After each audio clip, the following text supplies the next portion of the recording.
All right. So here today we are bringing back. This is a guy we had on before.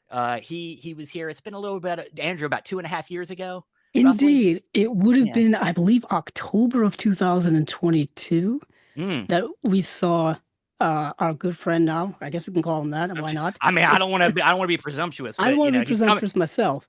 Um, He did agree to come back and talk to us. So at least right, he's like they're okay, But indeed, but last time we had him on, we brought him on to talk about um his film Takeout that he co-directed. right.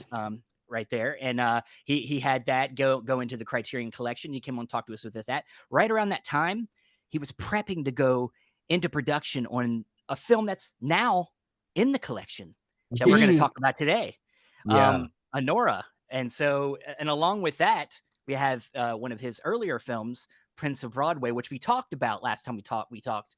And now we're going to be able to talk about it a little bit more in depth with the Blu-ray. But of course, we here he is, Sean Baker, man. What's up? Hey guys, how are you? It's good to be back. Fan- yeah, fantastic, man. It's something long time coming. I've wanted to bring you back since our first conversation. You're just, as we figured out in our first conversation, you're just one of us. You're just a movie nerd collecting Blu-rays, not knowing where to put them. So Gotten worse indeed. in the last 3 years. Oh my God, it's been 3 years. October 22. Yeah, that was like the last time I had any sort of freedom because I was going into Anora at that yep, point, and followed by Anora was the Oscar run, and then also the editing of Shi Ching Zhou's film Left-Handed Girl, who I yes, co-directed Takeout with. So really, I've just been out of the fog for about 2 weeks since Cannes. But I have been crazy since October 2022. So it's funny we're reconnecting now after that. Yeah, yeah. yeah. We can. It's we're gonna catch you when we can, man. As long as you're willing. But yeah, Exactly. Wherever you it's can fit us in your schedule works for us. I'm feeling tired for you just thinking about it. Just how long it's been, and you just been going at it since then. Yeah, and time goes by so very quickly because it feels Man, like October of 2022 was very recently, but indeed it was not. Obviously, for everyone, time moves a little thing. I have a whole thing with time on here, so it's a whole he thing. does. But yeah, once again, congratulations on just all of the absolute success that you've had over the last several months or so. Like Steven said beforehand, which, not during the recording, that we were rooting for you right along as if you were our favorite sports team. Literally, if we had shirts that had like Sean Baker faces on it, we would have been wearing them. I know Yeah. I would have. Yeah, that's cool. Thank you guys. Thank you. Well, Sean, who's your shoe guy? Because you had to have worn out your shoes. All them walks up to the stage. I mean, it's just Oh my God, I have yeah, calluses from yeah. I those know, right? I know. dress shoes. I'm not really used to those dress shoes, so But one thing I do want to bring up one thing specifically because I think, and this is something you said in their first conversation, and you've always touted this as being important. That speech when you did Best Director, like that really meant a lot. Like that about theaters, like going back to the theater, that really hit home. Like because I'm a theater guy. I ran a theater. I worked at the theater for 9 years. I was Oh, in really? that. Yeah. Oh yeah. And I was just fighting that good fight of just people around you having to convince people that it's important is a Yeah. struggle every day. And just hearing somebody say it on that stage in the way you did, it was amazing, man. That was great. Oh, that means a lot. I've been hearing that from a lot of people in the industry, and I'm glad that it hit, it meant something to people. I didn't want to jinx myself, but at the same time I didn't want to go into the Oscars unprepared. So I Yeah. did actually write that just in case I did win Best Director. And it was a moment I never I always I try not to again, not to I try not to jinx myself, so I don't try to think too positively like I'm gonna win, I'm gonna win. Instead, I'm just very I go into it just trying not to think of the outcome. But there was a moment when, well, the moment when Tarantino walks out Yeah. onto stage to present Best Director, that I did have a wave of positivity. Like, I'm gonna get this because this is meant to be, because this is a full circle thing, you know. It was because of Hmm. him that I saw Mikey Madison, you know, in Once Upon a Time in Hollywood. Plus, I had this speech that I knew I was ready to go with about theaters, and knowing he was really going to love that, being that he's Yes. a theater going advocate. So it was in that moment where I was like, this is gonna happen. All right. And then it did. And Bam. Bam. it was so nice. It was so nice to be able to receive that from him. He's one of the greats. Oh yeah, I was gonna say between Tarantino and then at what the DGAs, you had Christopher Nolan. Oh yeah. Yeah, that was I was like, God, he's just got it all going on. He's got everybody, all the best people I have to taking say, him. yeah, it was really the last year I've met, well, I already met those two, but Yeah, I have to say that it was a year of meeting heroes. You yeah, know, John Carpenter, Almodovar, Mike Lee.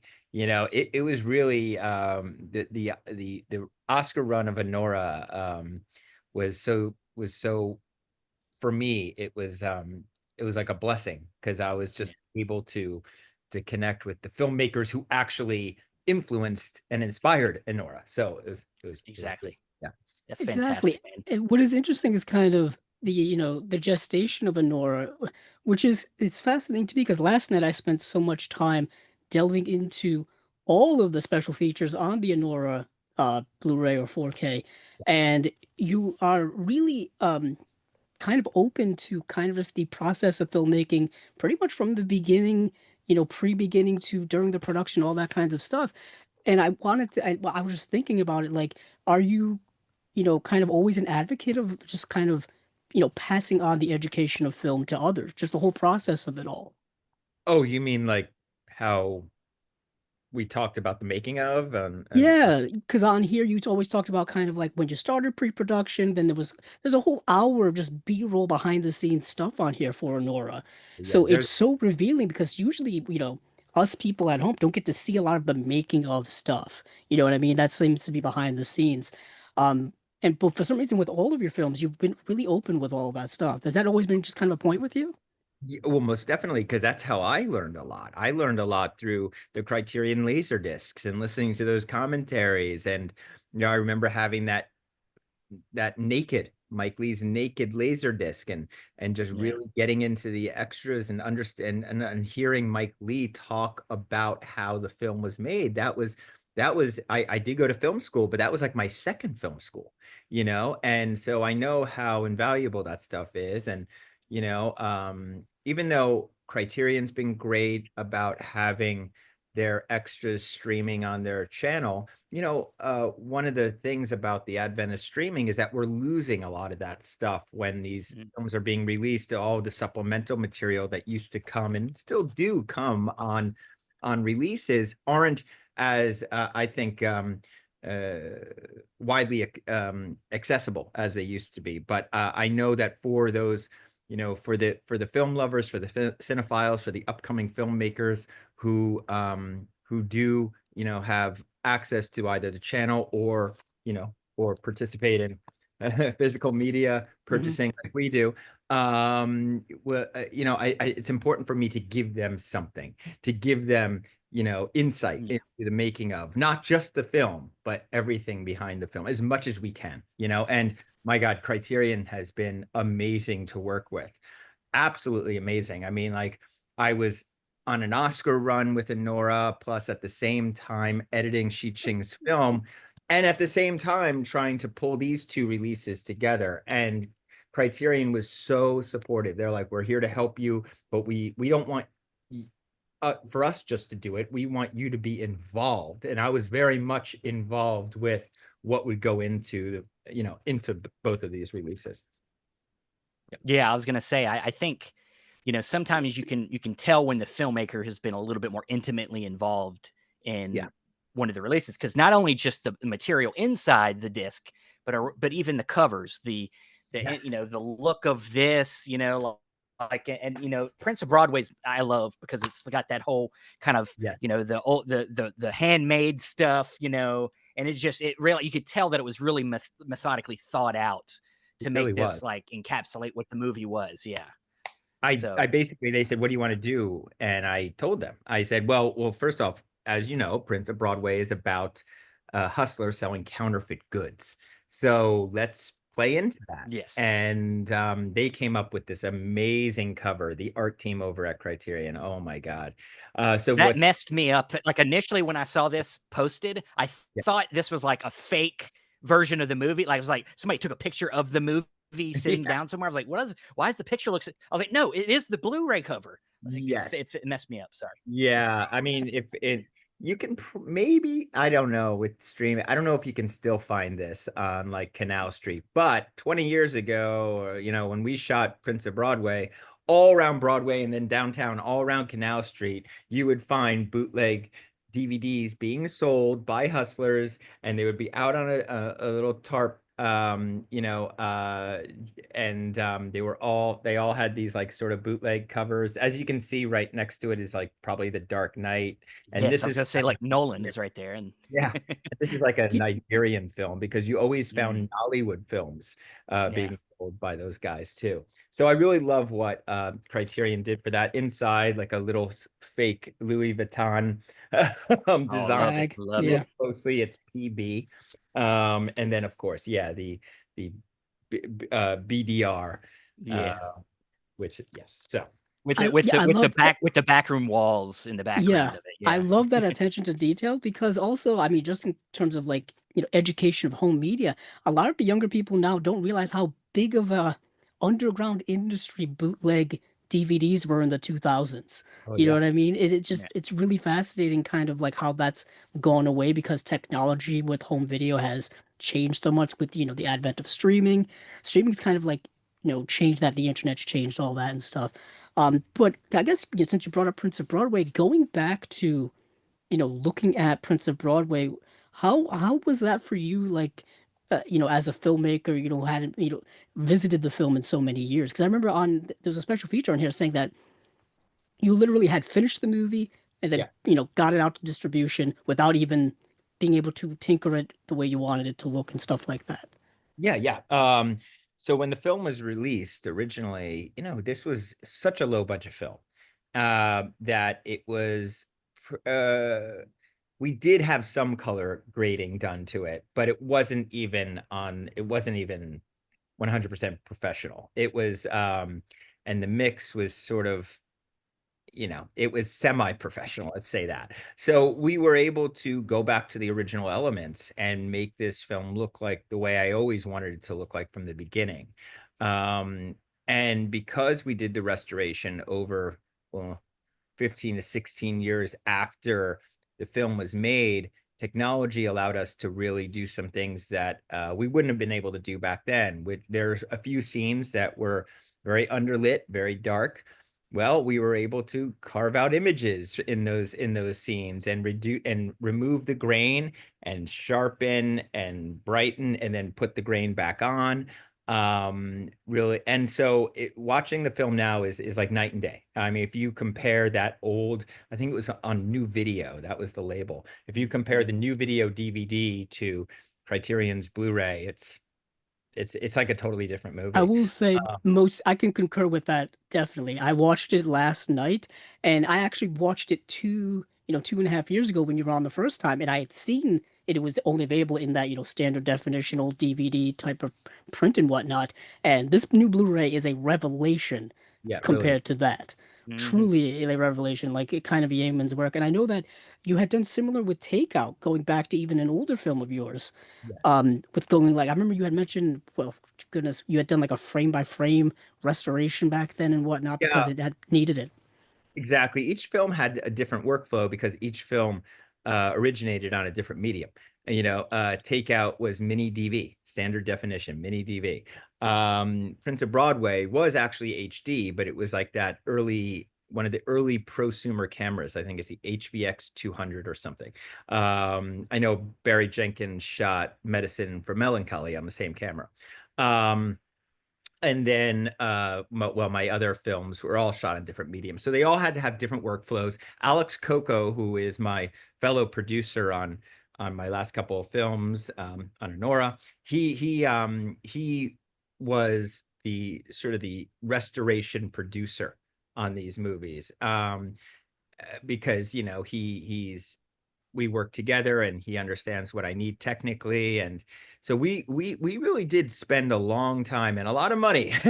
I think with Prince of Broadway, the movie originally cost $47,000 to shoot, right? So the film that we showed at the Los Angeles Film Festival that got us the Independent Spirit nomination, that got us the release, cost $47,000.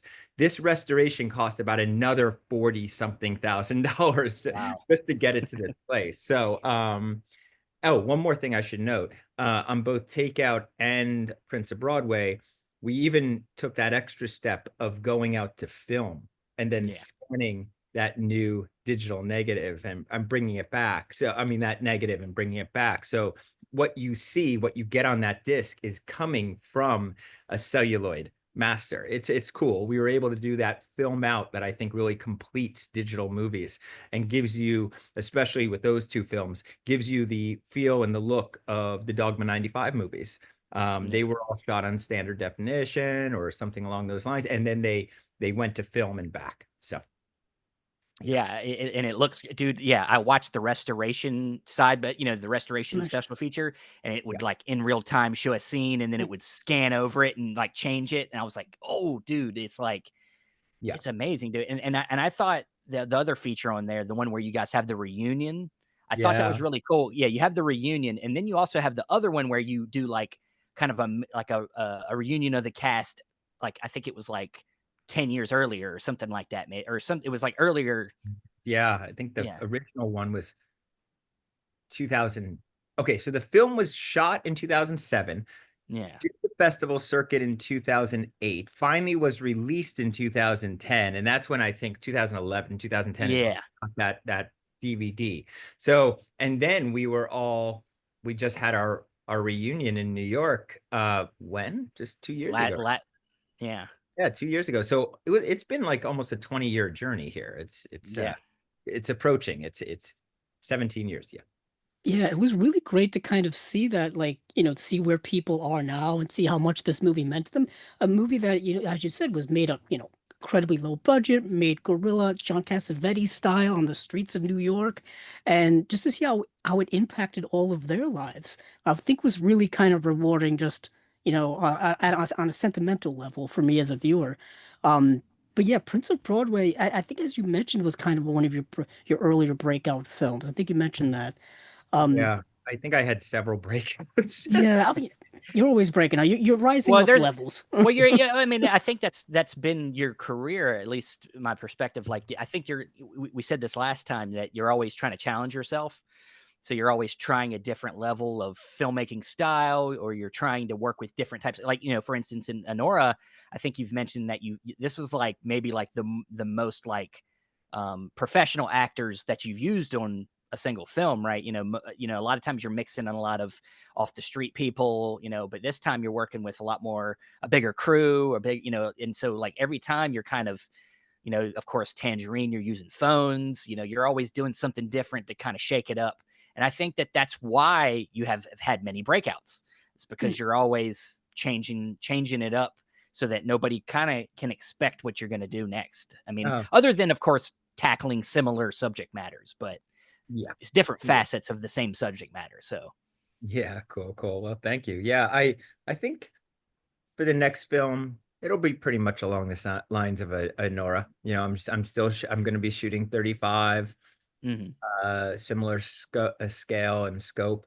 Um and I have no idea about the cast yet, but it'll be like the others where there'll definitely be some fresh faces in there, at least to Well, audiences.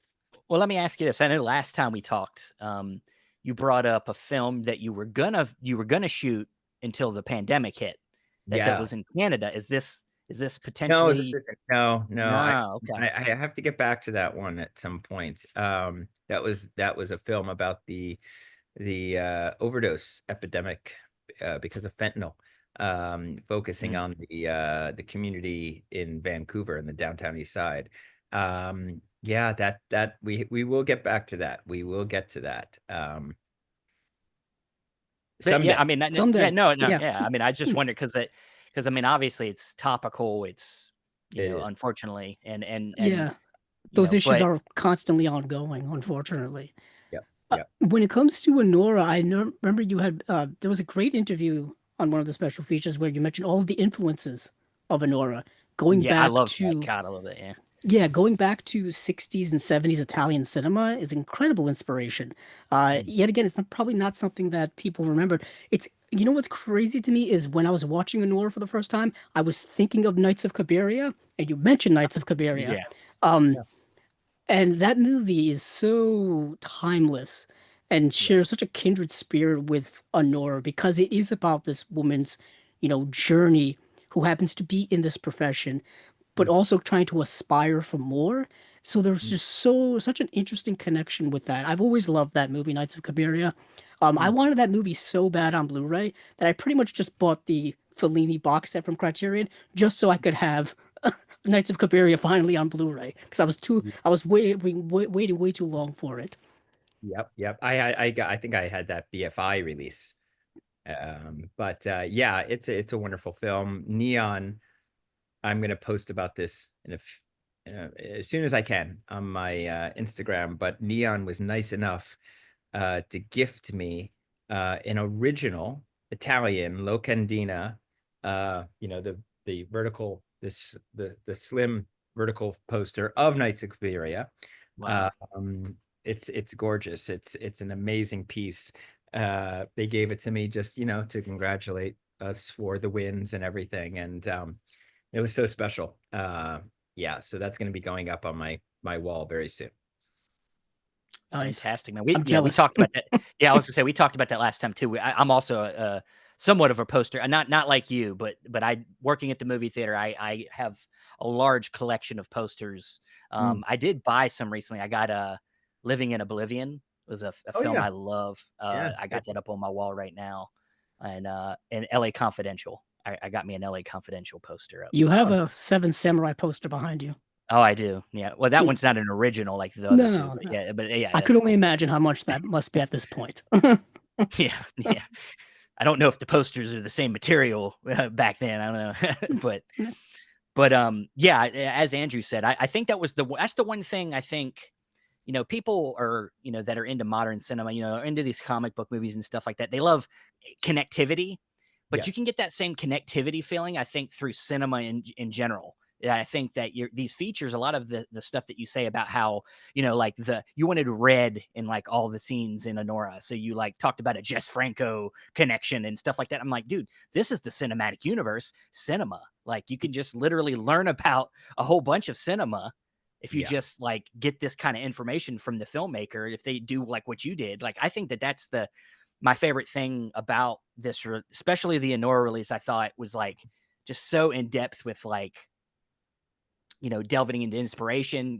That making of is like a day-to-day, like here's the life of working on a film set for 40 days, like Yeah. and just really just giving you like a real down low look at what it means to be in that, doing that. Be a filmmaker can look glamorous from the outside, but really the day to day is a grind. Oh, God, Yeah. yeah.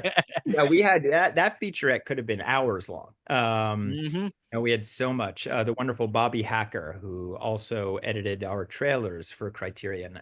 He's an amazing editor, and he had hours and hours of footage to work with, and really whittled it down to an hour. But there's a lot there. There's a lot there because we had Hmm. people shooting all the time. We didn't really have a professional videographer on set, or even we only had a professional photographer some of the time.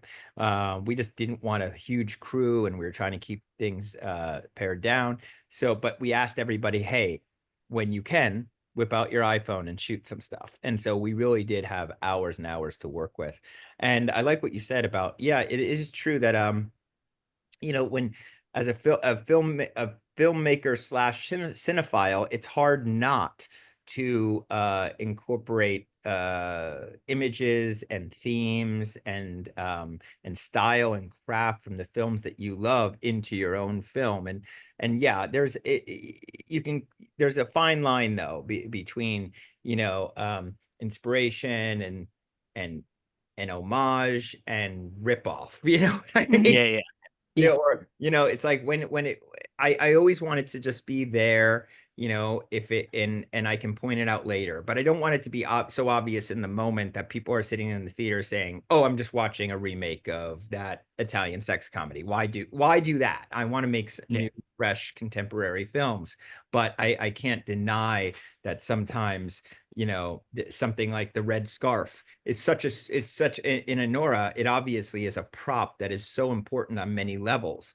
And that really did come from me seeing Vampiros Lesbos, the Jesus Franco, who's actually Spanish, not Italian, but the genre filmmaker who had Soledad Miranda wear that red scarf in such a striking, unique way in that movie, that I think that was that was obviously a spark. When I was writing Anora, I worked in that red scarf, and knowing how it would look on Mikey. So yeah, and that's where that image comes from. Actually, if you look up Yes. Yes. Eros Lesbos, you'll see that Soledad Miranda had a very similar pose for one of their poster releases. Not with a red scarf, but in that pose.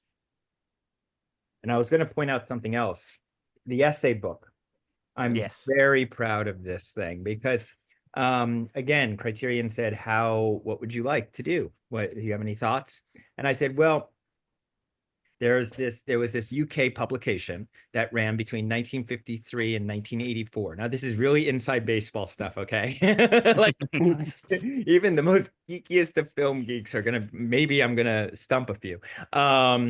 This was a UK publication that came out that again ran between 19. Sam, would you mind? I'm so sorry to ask you, but could you grab me a Continental from the other room? Sorry, this is Samantha right No, behind. you're good. And I'll show you what one of the originals look like.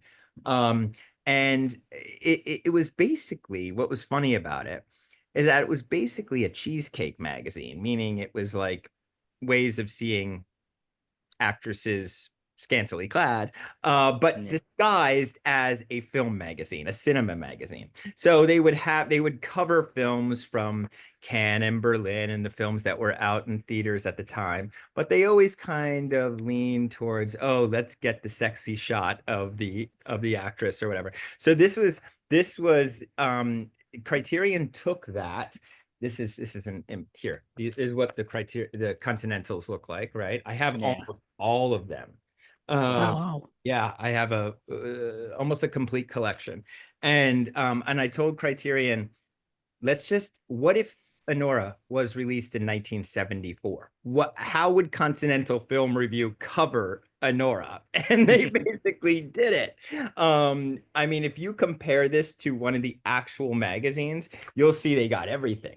The layout, even the way that it's the layout, the ads, the inserts. Oh, the table of contents, like it's all very accurate.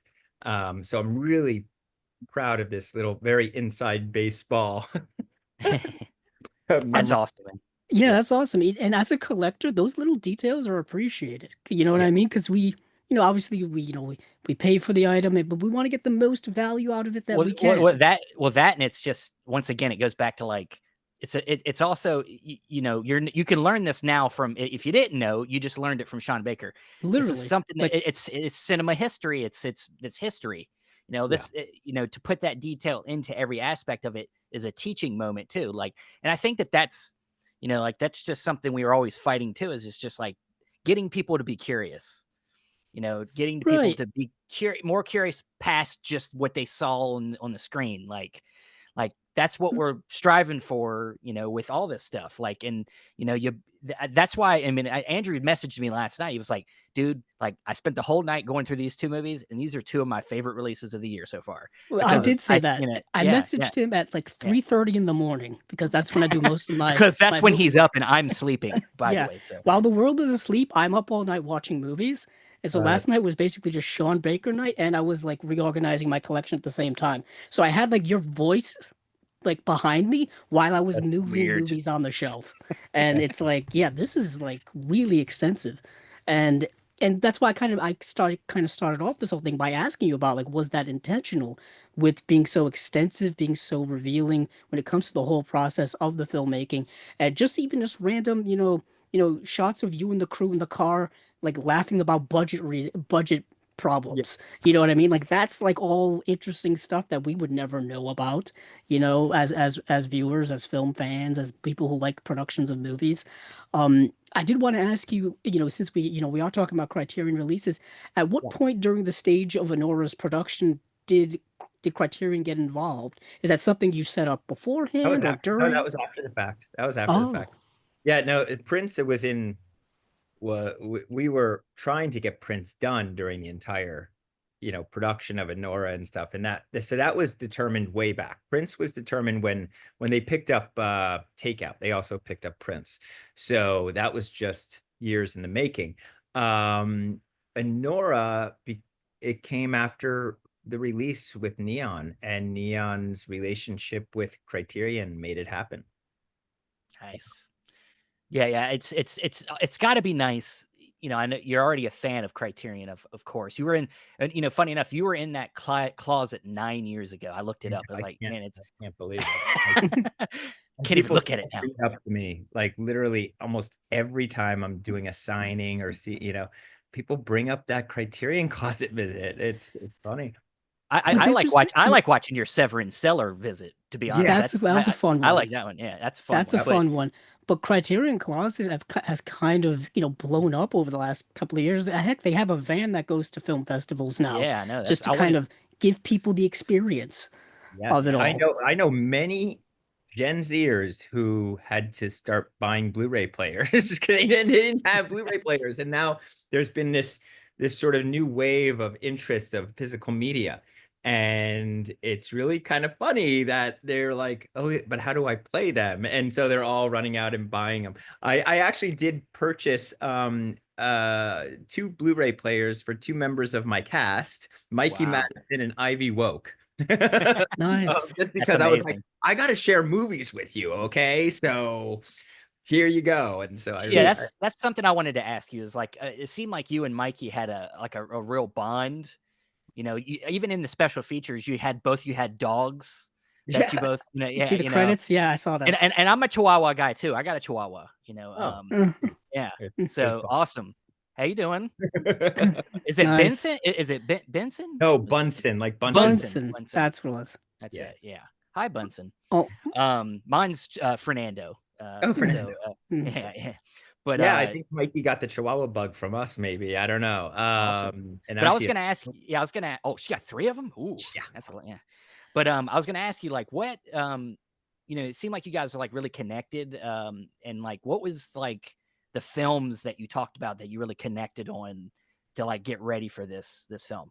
Well, the ones that we connected on didn't really maybe inspire the movie, but I just love the fact that she knew about these and loved these movies. So Possession, number one. Oh man, there you. Oh wow. That's Oh God, that's a French grand on my Wow, wall. that's Went nice. that's over one of amazing. our first coffee meetings. She told us how much she loved Possession. I was like, oh my God, how can we have to cast this girl. um, Exactly. but then also, let's see, it was one of the early gifts that she gave me was Smile on Oh yeah. Blu-ray.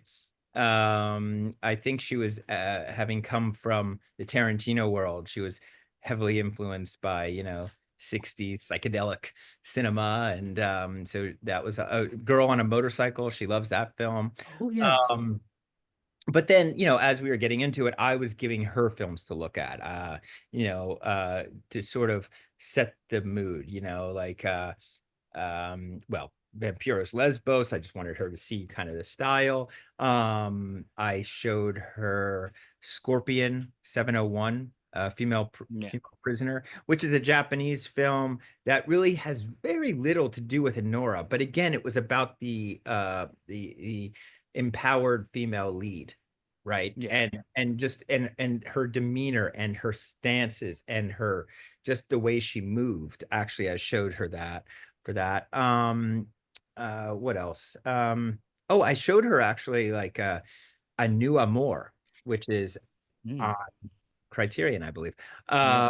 which is the Maurice Palat film. And I felt that just showing her the intensity of the drama that he caught with his actors, like the performances. I was showing her for performance sake, and she was like, "Why are you showing me this movie? I don't see the connection." I'm like, "It's about the performance. It's about the fact that like those tears are real, those slaps are real. Those, the physicality between actors." And then with my crew. With both Drew Daniels and who is the cinematographer, and Stephen Phelps, my wonderful production designer, they got films like Godard's Contempt and again Vampiros Lesbos and just to show them, hey, this is what I'm going for with the style. And they, oh my God, they got it. They got it. Yeah. I would say most definitely the aesthetic of Anora is so fascinating to me because it's such a wild difference of aesthetics based off of Anora's journey. Whether you're inside of the nightclubs that she works at, whether you are inside of the mansion of Yvonne, whether when they go to Las Vegas and there's this whole big montage of the lights of Las Vegas and the bright lights and the Yeah, partying and all that kind of stuff. There's so many different aesthetics throughout the film, and the film balances it all. And I yeah, just found that to be like, it's interesting Honora's journey or Annie's journey throughout the whole movie based on the location that she's in. Um, and I thank you. think Mikey Madison definitely captured all of the different emotions because she's going through such a wild, you know, journey. Um, Yeah. yeah, yeah. So all of those influences that you mentioned all make sense. The different movies Also, that you had her watch. yeah, thank you. We are also shooting in really incredible locations, and we shot in a lot of locations for an independent film. And those locations brought so much. I mean, shooting it at headquarters, that wonderful strip club. I don't know if it's a strip club, gentlemen's club, Hmm. on the west side of Manhattan, has such a unique look, and then you have that mansion out at Sheepshead Bay, and just Coney Island in general. I always say that Coney Island is sort of stuck in time. Mm, I was shooting a fashion film there in 2021. It's near the end of mm, COVID, and I was hired to do a fashion film, and they said you can do whatever you want. It was a boutique label by the name of Kate. You can see it online, and I did an homage to the Warriors. So we went to Coney Island and we caught a lot of the original shots from the Warriors, but had a female gang in it. That was the whole mm, thing, wearing all of the, the fashion of the label. And I remember being on the boardwalk in the snow, standing next to Alex Coco, my fellow producer, and I was like, I love this so much. It feels like this could be 1978. You wouldn't know by looking around. You have the iconic Wonder Wheel, the Cyclone, all of these iconic things that haven't really changed much in decades. I'm like, I think we should make a Nora. I think we should make a Nora. That should be our next film. We should get back here and shoot in the snow in Coney Island. And that's what really got us moving, I think, because we had a few ideas that were brewing, as you brought up that other one from Vancouver. mm. We didn't know which direction to go after Red Rock, and it was really that moment standing on the boardwalk that I said it's going to be a Nora. Yeah, I think it's interesting. I think sometimes people when they want to think about like what what sparked a filmmaker to go do a certain film, they might think like a great story idea or a great but sometimes it's just like maybe a moment maybe or just like a thinking about a certain mood or a certain thing that just sends your imagination wild about what you could do with this as you said like this location this is what I want to do next, this vibe, Yes. and that's just I think that tells you, and it goes along with what you did with the features on this disc when I was talking about you talking about your influences. Like it tells you that you're always thinking about cinema as this wide thing that's got so many. It's a toy box, so many things you could pull out and get inspiration from, and that's how you get your next original idea. Instead of pulling out the toy and then saying, "How can I just copy this toy?" Yeah. And make it just a little bit bigger. You're like, "Well, I'm going to take its arm." and then I'm gonna do like what Sid did to his dolls in Toy Yeah. Story, you know, and just make this whole other abomination. And Yeah. that's how original film can. People complain about like, you know, nothing's original, and I'm like, dude, it is. You're just it's Yeah. not. And what is It's interesting, perspective, you know. yeah, the state of current independent cinema, I think, is kind of, vibing on a pretty high level. It's just people need to be more aware of it. Yeah, Like, people need to be. I've always said this for like the last few years. Like you said, Stephen, there are original films. There is independent cinema. There's good mid-level budget films, lower budget films. It's all about people being aware that they exist. Yeah. It's if anything, it's a marketing issue more than anything, I think, because the quality is always there. We talked about theatrical exhibition earlier and kind of the various kind of shrinking stages it's going through right now. But, you know, independent films also need to be in more theaters. I would say That's that well, that that's is the also biggest, true. that's the biggest so, issue. yeah, That's the biggest issue. It's about, and I have this conversation like seriously multiple times. Like, and yesterday morning talking to Eli Roth about it actually, and what nice. every filmmaker is concerned about it. Producers are concerned. People who really care about the movie going experience and the future of cinema are concerned about it, and we're trying to figure out what to do. And I think the number one thing, and how we're going to do it, I don't know, but the number one thing we have to do is expand the theatrical windows, get them back to pre-COVID. And I mean, and I really, ideally, it would eventually be over 90 days. Right Mhm. now, getting us to all to agree to get to 45 days would be amazing.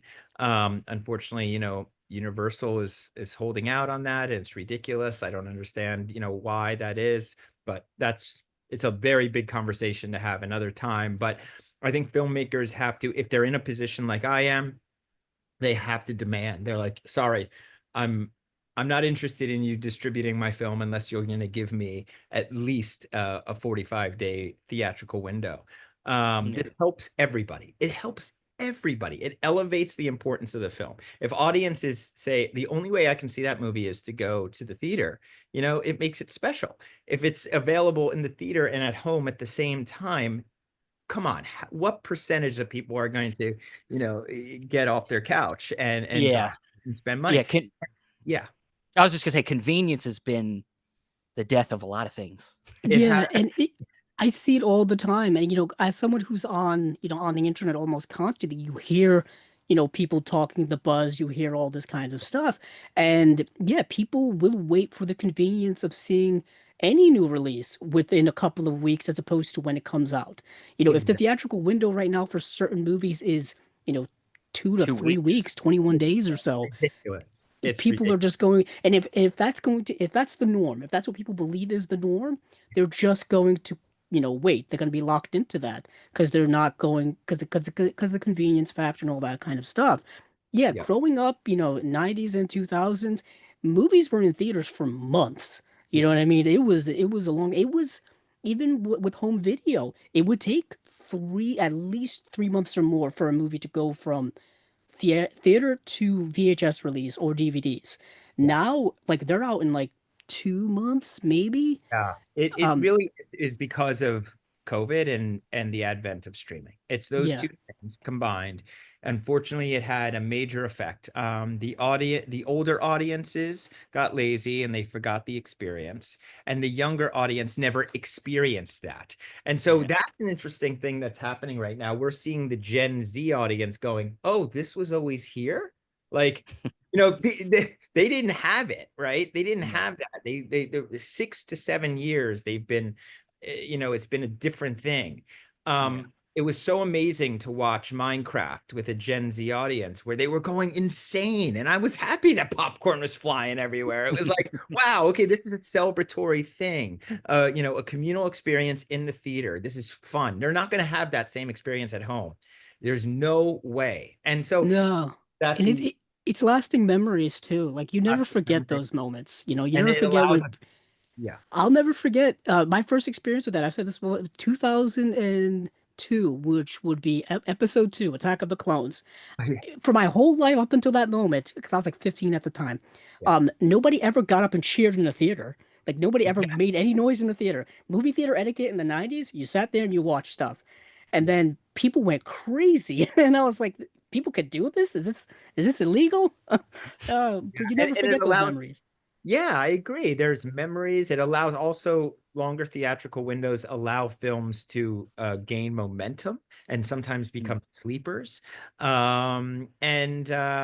And it's also how the filmmakers want you to see their films. I mean, we shoot them and we color grade them and we master them for the big screen. And then unfortunately, 99% of the audiences see it on tiny little screens. And so it also is the way the artist wants you to see it. And I know we're here and your whole podcast is based on physical media and we should celebrate this, but I always saw this as an afterthought. Home entertainment is an afterthought, and these wonderful things are ways of preserving and archiving and having a collection. But it doesn't mean that things should premiere this way. This is home entertainment. I think I think again, we really have to fight to bring back what was so that vital part of cinema, which was theatrical exhibition. Yeah, the magic needs to return, and I think the younger people need to kind of reconnect with that. The youth will lead us, as they say. It starts with the parents. The parents got to take them. Well, So yeah, the millennials who experience I'll that. be doing that with my daughter. My daughter's 3, so as she maybe a couple more years, I'll start taking her to the theater, and it's gonna happen, man. It was my wife. very, for me, it was very heartwarming to know that our biggest, Anora's largest audience for theatrical was Gen Z. That's great, man. Nice. That's great. Yeah. You know, it's good because and the good thing is Anora's an adult film. Like it's for adults. It's not just you know an action movie or you know. Right. It's good to hear that generation's starting to watch more mature films. Like Well, what is fascinating with Anora is that it is probably more relatable to the younger generation. By younger, I'm talking like people in their 20s or whatever, people around the character of Annie / Anora's age, because the movie is kind of so based in our real world now. It's dealing with an industry that has changed rapidly, that is very much commonplace now, more so now than ever before. So it's a movie that it definitely captured, I guess you could say, a cultural zeitgeist of the moment. Which I think helps. People like to see things they relate to.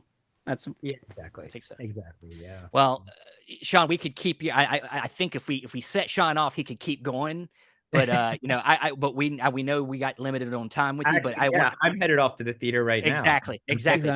I'm going to see Ballerina tomorrow. So I'm checking out Final Destination. I'm a couple of weeks. Oh God, I want to see it so bad. Nice. I've been watching. I've been watching all the other ones the last couple weeks. But I have to, Life of Chuck is great. I was gonna say new Wes Anderson this weekend, as well as Mike Flanagan's Life of Chuck. So it's gonna be a good weekend at the theater. Exactly. But let's let you go, Sean. Of course, go to the theater, as obviously by this conversation, and of course, go pick up Anora and Prince of Broadway from Criterion. You got a Barnes and Noble sale coming up next month. Go get it all, stock up, do all that stuff. Get takeout while you're at it. But thanks, Sean. Thanks for taking the time. And thanks for having me. Of course, we'll see you around, man. Sooner than 3 years from now. Whenever the next. Okay. We'll see you for the next one.